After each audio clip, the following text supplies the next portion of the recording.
ప్రియులారా, మన ప్రభు అయిన యేసు క్రీస్తు నామంలో మీకు శుభోదయం. ఆయనను గూర్చి అనుదిన ఆత్మీయ ఆహారం, జనవరి 11 శనివారం. నేటి మన ధ్యాన లేఖనం నెహెమ్యా గ్రంథం 3వ అధ్యాయం 1వ వచనం.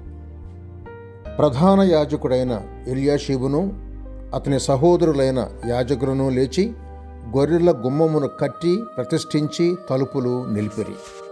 వ్యాఖ్యాన అంశం: యెరూషలేము గుమ్మాలలో క్రొత్త నిబంధన సత్యాలు, గొర్రెల ద్వారం.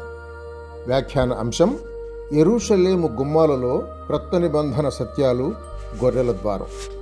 వ్యాఖ్యానం: యోహాను సువార్త 10వ అధ్యాయం 8వ వచనంలో గొర్రెలు పోవు ద్వారమును నేనే అని పలికిన యేసు ప్రభువు బేతెస్దా అనే కోనేటి వద్దకు చేరుకునేందుకు ఈ ద్వారం దగ్గరకు వచ్చాడు. గొర్రెల ద్వారము ఆయనే, కరుణాగృహం అనే అర్థమిచ్చే బేతెస్దా కోనేరు కూడా ఆయనే. ఆయనకు కరుణలో కానీ స్వస్థతలో కానీ ఎవరూ సాటి రారు కదా. గొర్రెల ద్వారం గుండా యెరూషలేము దేవాలయంలో బలులు అర్పించడానికి బలి గొర్రెలను నగరంలోకి తోలుకొస్తారు. మన ప్రభువు యెరూషలేము జయప్రవేశం సమయంలో ఈ ద్వారం గుండానే ప్రవేశించుండాలి. లూకా సువార్త 19వ అధ్యాయం 29 నుంచి 40 చూడండి. లోక పాపాలను మోసుకుపోయే దేవుని గొర్రెపిల్ల కూడా అన్ని బలి పశువుల్లాగా యెరూషలేములోకి గొర్రెల ద్వారం గుండానే ప్రవేశించడం సముచితం కాదు. ఈ ద్వారం యేసు ప్రభువు లోక పాపాలన్నిటి కోసం బలి అయిపోయిన మహాయజ్ఞాన్ని తలపిస్తోంది. అన్నిటికీ ఆరంభస్థానం ఇదే. సిలువ చెంతనే నీ నిత్య జీవనం ప్రారంభమవుతుంది. గొర్రెల ద్వారం వద్ద నీకు కృప, కరుణ లభిస్తాయి. అక్కడ బేతెస్దా మడుగు ఉంది.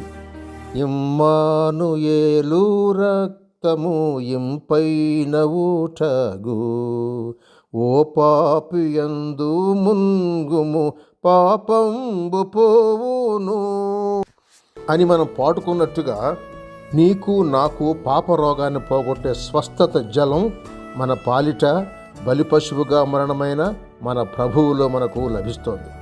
గొర్రెల ద్వారంలోకి ప్రవేశించగానే గొర్రెల సంత వంటిది జరిగే ప్రదేశం ఉంటుంది. పాపం చేసినవాడు కొనుక్కొని దాన్ని ఆలయానికి వధకై తోడుకొని వెళ్తాడు.